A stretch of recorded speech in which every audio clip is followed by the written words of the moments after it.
Still in the car because it's still hot.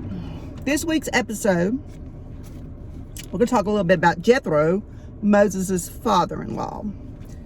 Now, Jethro, parentheses, Reuel, the priest of Midian, Moses' father-in-law, heard all that God had done for Moses and for Israel, his people, that the Lord had brought out of Egypt. Then Jethro, Moses' father-in-law, took Moses' wife, Zipporah, after he had sent her away from Egypt, along with her 2 sons, of whom one was named Gershom, which we said it meant stranger. For Moses said, I've been a stranger in a strange land. I use the Amplify because it explains so much more. The other son was named Eliezer. My God is my help, or my God is help is what that means. For Moses said, the God of my father was my help, and he rescued me from the sword of Pharaoh. Then Jethro, his father-in-law, came with Moses' sons and his wife to join Moses in the wilderness where he was camped at the mountain of God. That is Mount Sinai in Horeb. He sent a message to Moses. I, your father-in-law, Jethro, am coming to you with your wife and your children's. Because they're obviously with her. So Moses went out to meet his father-in-law and bowed down out of respect and kissed him. They asked each other about their well-being. How you doing? How you been? Everything been going good? And then they went into the tent. And Moses told his father-in-law about all the Lord had done to Pharaoh and the Egyptians for Israel's sake, and about all the hardship that had happened during the journey and how the Lord had rescued them. Jethro was so happy about that, and he rejoiced over all the good things the Lord had done for them. And then he said, bless the Lord who has rescued you from the hand of the Egyptians and from the hand of Pharaoh, and who has rescued the people from under the hand of the Egyptians. They kind of repeat a little bit here. Now, I know that the Lord is greater than all gods. That means Jethro is affirming Yahweh proved himself superior over the Egyptian deities in the plagues and the Exodus, because they acted insolently towards Israel. Then Jethro, Moses' father-in-law, they always got to insinuate that, took a burnt offering and other sacrifices to offer God, and Aaron came with all the elders of Israel to eat a meal with Moses and then his father-in-law before God. Now, the next day, Moses sat to judge the disputes the people had with each other. And they all stood around Moses from dawn to dusk. Now, so-and-so did me wrong. No, you did me wrong. No, you owe me that. So this is Moses' whole day. So after about 30 minutes, I'd be exhausted. Actually, maybe after 15 of listening to all that.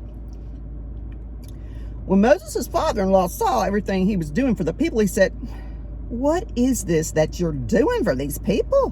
Why are you sitting alone as the judge with all these people around you, from the first light of dawn till the evening dusk? What the heck? Moses told them, because the people come to me to ask about the will of God. When they have a dispute, they come to me, and I judge between a man and his neighbor, and I make known the statutes of God's laws. Then Jethro said, the thing that you are doing is not good. It's not healthy. Not healthy. You will wear yourself out and these people who are with you, because the task is too heavy for you. This is too much. Like you're using all your energy when you've got other things to take care of. You can't do it by yourself. Listen to me. I'm going to advise you, and may God be with you to confirm my advice. You shall represent the people before God. You shall bring their disputes and causes to him. You shall teach them the decrees and laws, and show them the way they're to live and work that they're to do. Furthermore, you're going to select from all the people competent men who reverently fear God, men of truth, those who hate dishonest gain. You shall place these people as the leaders of thousands, of hundreds, of fifties, and of tens. They're going to judge the people at times. Have them bring their major dispute to you. Something big bring to you. But that's other stuff. Let the other delegated groups take care of that. So it will be easier for you, and they will bear the burden with you. If you'll do this thing, and God so commands you, the responsibility, and all these people will also go back to their tents in peace. So Moses listened to his father-in-law and did everything he said. Moses chose able men from all Israel and made them heads of the people, leaders of thousands, hundreds, fifties, and tens, from the highest to the lowest judicial levels. And they judged the people at times. They would bring the difficult cases to Moses, but every little minor dispute, they judged and decided for themselves. Then Moses said goodbye to Jethro and went back to Jethro went back to Midian.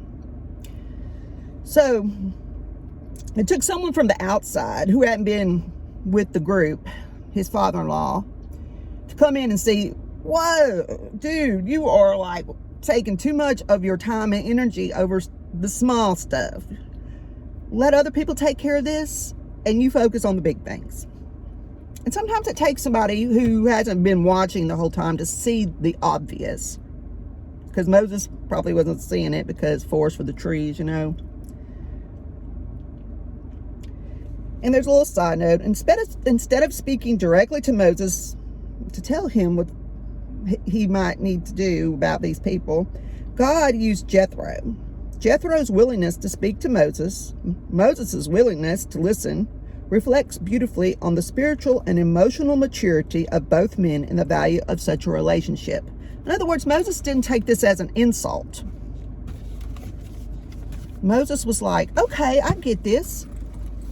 This makes sense. Thank you for telling me this, basically, because I'm just wearing myself out, and I'm so tired wearing myself out so much, I didn't realize it. So that's something to think about.